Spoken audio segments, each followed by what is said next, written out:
Olá! Sejam bem-vindos ao novo módulo sobre Enterprise Java Beans, ou os EJBs. Então, na primeira aula desse módulo, nós veremos como configurar o ambiente para execução de JBs, e daí também veremos, de forma introdutória, o EJB do tipo stateless. E para utilizar esses JBs, nós veremos aí os beans CDI do JSF, o que eles são e como eles funcionam. Então vamos à aula. Bem, então a primeira providência que nós precisamos ter aí para poder utilizar a JB é ter um container que seja possível executar os JBs. No módulo anterior de JSF, nós utilizamos o Tomcat como servidor. Só que o Tomcat implementa somente parte da especificação do Java EE. Daí aqui, quais servidores que eu posso utilizar para usar JB? Então, eu tenho uma listinha de alguns containers que implementam a especificação completa do Java EE 7, por exemplo. Temos o Glassfish, o Autofly, temos o WebLogic Server da Oracle, entre outros. Então, qualquer um desses aqui vai permitir que a gente execute EJBs neles. Então, nossos EJBs eles são componentes voltados para a regra de negócio, daí precisam desse servidor específico para funcionarem. No nosso caso, que nós vamos utilizar o Glassfish 4.1. No próprio NetBeans ele já vem o Glassfish, mas a versão 4.1.1, que possui alguns bugs. Então, por esse motivo, nós não utilizaremos ele. Então, vocês vão precisar baixar o Glassfish 4.1. Para fazer isso, vão acessar o Google, por exemplo, e digitar Glassfish. E o primeiro link que vai abrir é o link onde estão hospedados os locais para download do Glassfish. Então, vou clicar aqui e esperar carregar a minha página. Vamos de novo. Então, então ele vai carregar essa página, vão clicar em download, e aqui daí eles vão selecionar versões antigas, porque o Glassfish já está na versão 5, mas nós utilizaremos por enquanto a versão 4.1. Então, vão clicar aqui em 4.1 e após em release. E vão baixar essa versão aqui, que tem 103 megas. Então, baixem aí, eu já baixei, para não perder tempo no vídeo. Então, eu tenho aqui essa versão do Glassfish, é uma pasta compactada, eu vou extrair aqui. Só vou renomear aquela pasta para Glassfish 4.1. Então, após descompactar, vocês precisam deixar mover esta pasta para um local onde vai ficar de forma definitiva o servidor. No meu caso, que eu vou deixar na minha pasta de usuário. E agora nós vamos registrar este servidor no NetBeans. Então, aqui no NetBeans, com o NetBeans aberto, a tela inicial dele vem aqui mostrando projetos. Daí nós temos outras abas, arquivos e serviços. Entre serviços, quando se expande, ele vai mostrar os servidores registrados. Agora nós vamos registrar então o servidor que a gente baixou. Então, com o botão direito do mouse, vou na opção adicionar servidor. Seleciono aqui Glassfish Server, vou colocar o nome Glassfish Server 4.1, vou na opção próximo, e aqui daí próximo e finalizar. Não precisa mudar nada. Ele registrou aqui. Agora a gente precisa rodar esse servidor. Vou clicar no botão direito no mouse, na opção iniciar. Ele está carregando as informações aqui, já iniciou. Apesar de ser um servidor mais pesado, como não tem nada configurado nele, a gente já carregou. E agora eu vou verificar se ele está funcionando. Vou acessar o localhost, a porta 8080. Se apareceu esse carinha aqui, é porque ele está funcionando. Também posso clicar aqui no localhost 2.4848, para ver se também o console de administração está funcionando. Então, o console de administração também está funcionando. Então, desta forma, já temos né, então, nosso ambiente configurado. E agora vamos criar um projeto aí dentro do Introdução para fazermos, né, nossos primeiros exemplos aí com EJB. Então, vou criar um projeto web, né, indicando esse servidor que foi registrado e configurando ele para a gente utilizar, né, o JB. Então, vou no menu Arquivo, na opção Novo Projeto. Tá? Então, vamos selecionar aqui Java Web e Aplicação Web e vamos na opção Próximo. Tá? E eu vou chamar de Introdução EJB este projeto. Tá? Daí vamos novamente na opção Próximo. Aqui daí a gente seleciona então o servidor Glassfish e a versão do Java 7. Nesta outra opção aqui, como a gente vai, eu vou utilizar aí o JSF como interface gráfica, né? Vou marcar ele aqui e daí na configuração vou mudar aqui para *.xhtml. Da mesma maneira que a gente fazia, né, no módulo anterior. E vou finalizar. Muito bem. Então agora a gente vai fazer o nosso primeiro JB. Tá? Então eu vou criar aqui, tá, uma nova classe Java. Tá? E essa classe que eu vou criar vai ser um JB que vai ter um método que vai retornar a data e a hora do sistema operacional. Tá? Mas normalmente JBs, então eles são classes que vão encapsular regras de negócio. Tá? E daí, como eles são JBs, serão classes que a instância delas vai ser controlada aí pelo servidor. Então, o servidor, né, que vai ter que criar, né, as instâncias dessa classe. Vocês vão ver que a gente nunca vai precisar fazer assim, ó, classe recebe new JB lá. Né? Então, o servidor é responsável por criar e por eliminar da memória as instâncias de JBs. Tá? Então, esses JBs também a gente chama, né, de bins de sessão. Tá? Então, eu vou chamar essa nova classe de bin data hora. Tá? E eu vou criar ela dentro do pacote br.edu.mifsu.ejb. Tá? E vou clicar em finalizar. Tá? Então, os EJBs, então, eles implementam, tá? Eles têm que ser, precisam ser classes que implementam o padrão JavaBeans. Tá? Então, vou implementar a interface serializable, certo? E também vou criar um construtor sem argumentos, tá? Public bin data hora, ok? E daí eu vou criar um método que vai retornar então a data e a hora do sistema operacional. Eu vou criar um método público que retorna uma string que eu vou chamar de get data hora do servidor, tá? E daí nesse método eu vou retornar a data do servidor formatada, tá? Então eu vou criar aqui primeiro um objeto SimpleDateFormat, tá, para poder formatar uma data, né? Então new SimpleDateFormat, tá? E eu vou colocar o padrão aqui, dia, tá? Mês, ano, hora no formato 24 horas, tá? Minutos, segundos e milissegundos, tá? E daí eu vou retornar, né, essa data formatada. Eu vou pegar aqui uma instância do calendar, tá? Get instance e dei o método getTime. Então estou retornando a data e a hora do sistema operacional. Bem, e agora como que eu torno essa classe JB? Então nós temos três tipos de JBs, que é o stateless, stateful e singleton. Nesta aula nós vamos ver então o stateless, tá? Então, para eu tornar essa classe um JB, eu vou anotar ela com a anotação @stateless. Então, o que significa isso?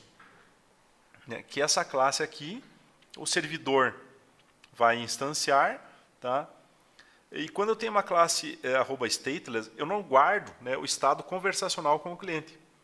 Então, o servidor, né, ele vai instanciar vai criar uma instância, né, o primeiro cliente acessa, ele cria uma instância, vai criar então um new bin data hora, e daí deixa lá na memória do servidor, num localzinho específico, lá, né, a nossa piscina de bins lá que ele tem lá dentro do servidor, um pool de bins, e daí vai deixar lá. Quando o segundo cliente, né, for precisar chamar esse método, o servidor verifica, né, se já tem uma instância, né? Daí, se ele já tem para o segundo cliente, ele não precisa criar novamente. Tá? Em que situações, né, que esse bean stateless vai ter mais instâncias. Tá? Então, os JBs, o acesso não pode ser simultâneo aos métodos. Então, um cliente acessou o método, enquanto ele não tiver a resposta do método, o outro cliente não pode acessar. Tá? Então, se chegar um momento que eu vou ter muitos clientes acessando o meu servidor a esse método, daí, digamos, se o acesso concorrente estiver muito lento, ele vai criando mais instâncias conforme a necessidade, né, para atender os clientes. Então, essa que é a lógica do JB. Né? Então, esse gerenciamento das instâncias é muito eficiente. Tá? Você vai ver que quando eu anotei aqui um @stateless, ele já notificou que tem um Enterprise Java Bean aqui, tá? Com o Bean Data Hora. Tá? Então, ele já está detectando essa classe como JB. Agora, um detalhe interessante, tá, do ciclo de vida dos JBs é que os JBs possuem uma coisa chamada callbacks. Tá? Que são métodos que eu posso anotar, né, colocar umas anotações neles, para serem executados em determinado ponto do ciclo de vida dessa classe. Ou seja, eu posso determinar, né, digamos, como é uma regra de um negócio, posso dizer, executa isso quando for criado, executa isso antes de tu ser destruído lá. Então eu vou colocar aqui alguns métodos, tá, para exemplificar isso. Tá? Então, eu vou colocar, jogar informações no console, tá, quando essa classe está sendo criada. Então, vou colocar aqui uma informação no console. Usou o construtor do bean data hora. Tá? E eu vou criar um método, tá? Agora aqui, public void, tá? Iniciar. Tá, eu vou colocar aqui, usou o método iniciar do bean data hora. Tá? E vou criar um método também, public void destruir. Tá? Eu vou escrever aqui, usou o método destruir do bean data hora. Beleza. Então, esse método iniciar eu vou colocar a seguinte anotação, @postConstruct. Tá? Construct. Essa anotação que irá fazer, tá? Então, o nosso bean vai ser criado, tá? Ele vai chamar esse método. E então, quando o servidor cria ele, e quando ele vai colocar lá no local, né, que é o pool de beans, para a utilização pelos clientes, tá? Então, quando ele mover para esse pool de beans, ele vai chamar esse método, que após a construção dele, a primeira coisa que ele vai fazer, vai inicializar aqui. Então, eu posso colocar aqui, sei lá, no momento que eu vou iniciar uma conexão com o banco, com o serviço, alguma coisa do gênero. E daí também temos o outro callback, tá, para o tipo stateless, que é o @pre-destroy, tá? Então, esse cara aqui, quando o servidor vai verificar a instância desse bean aqui, não tem mais nenhum cliente utilizando, vou liberar da memória. Então, antes dele liberar da memória, ele chamaria isso aqui, né, onde eu poderia, sei lá, finalizar um recurso, gerar um log, fazer algo do gênero, né, na utilização desse bean. Então, eu tenho esses callbacks que eu posso utilizar para executar algumas tarefas, né, durante algum momento do ciclo de vida do DJB. Bem, e como que a gente utiliza agora esse cara que eu quero mostrar a data e a hora do servidor aqui na tela, tá? Daí, para fazer isso, a gente vai ter que ter um controlador do JSF que vai fazer o meio de campo entre a tela, tá, e o nosso bean. Tá? Que, digamos, imagine que o nosso bean seria alguma coisa como se fosse a camada do modelo conceitualmente. Então, eu vou criar aqui agora, né, uma nova classe Java que eu vou chamar de controle data hora, tá? Dentro do pacote br.edu.ifsu.controle. Tá? A nossa classe ela vai implementar serializable, tá? E ter, eu vou definir também uma instância aqui, do bean data hora, tá? Que eu vou chamar de bean data hora. Vou ter um construtor sem argumentos, né, para seguir o padrão Java Beans.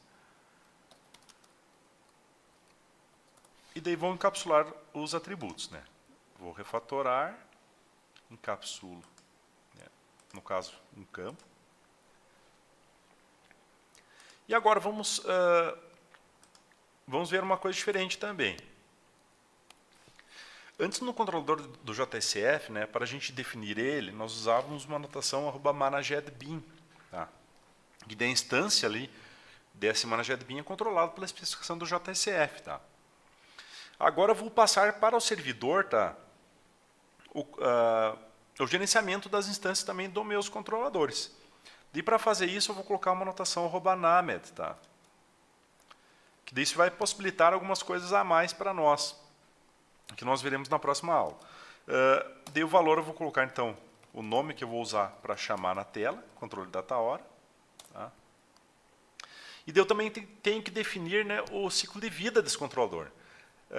Aqui as anotações são as mesmas, porém os pacotes vão ser diferentes. Por exemplo, aqui eu vou colocar com escopo de requisição, tá? Antes a gente usava o pacote javaxface.bin e agora a gente precisa usar o pacote javaxenterprise.context, senão não funciona o meu controlador. Eu fazendo isso, eu passo para o servidor o gerenciamento da instância desse carinha aqui, tá? E daí eu posso até utilizar essa instância em outros locais. E daí já para o meu bin data hora, tá? Para ele ser instanciado pelo servidor, eu tenho que colocar uma anotação @ejb em cima do atributo, né, que é do atributo que é um EJB, né, considerado pelo servidor. E agora feito isso, eu posso tentar mostrar isso aqui na tela. Então, eu vou colocar aqui um título, introdução a EJB. E aqui eu vou escrever, né, vou colocar aqui no H1, tá, um H dois pontos, output label, daí com o valor, eu vou chamar daí meu controle data hora, o bin data hora e o método data hora do servidor, tá? Agora eu vou limpar e construir meu projeto, vou limpar aqui, depois limpar e construir, e vamos executar, né, para ver se tudo funciona. Tá? Então, olha o que ele fez. Então, ele mostrou aqui, ó, né, a data e a hora do servidor. Tá? E aqui na saída, se eu for observar, né, ó, você pode ver que ele usou o construtor do bin data hora. Tá? Então, instanciou, sei que tem uma instância feita aqui, e agora ele usou o método iniciar do bin data hora. Tá? Se eu der um F5 de novo, aqui, ó, pode ver que ele está chamando várias vezes o método, porque está mudando, né, a data e a hora do servidor. Mas, porém, pode ver que ele não chamou mais nenhuma vez o construtor do bin data hora. Tá? Percebam assim, ó, que o meu controlador, tá, a instância dele, a cada requisição é criada uma nova instância. Ó. Eu até vou colocar aqui no controlador, tá? Ó. Criou a instância do controle data hora. Tá? Vou executar novamente. Ó. E percebam que aqui, ó, então, ele, ó, criou uma instância do controle data hora e usou o construtor do bin data hora e depois usou o método iniciar do bin data hora. Se eu der F5 várias vezes aqui, ó, pode ver que ele, ó, criou cada requisição, ele criou novamente a instância do controle data hora, né? Porque ele tem o escopo de requisição, né? Esse cara aqui só existe enquanto ele estiver respondendo a requisição. Porém, o JB ele vai existir, né? O container criou uma instância, enquanto ele não precisar criar outras, né? Ele vai usar aquela que já está criada. Então, nesse sentido, o JB tem um poder bastante forte para nós como programadores, né? Porque eu vou economizar memória, vou economizar vários recursos utilizando ele aí. Bem, então, pessoal, chegamos ao fim da aula, tá? A ideia era nós configurarmos o ambiente, mostrar então o que é um JB do tipo stateless e como utilizar ele na interface. E também vimos os bins CDI, tá, que são gerenciados pelo servidor. Tá? Obrigado pela atenção de todos e até a próxima aula.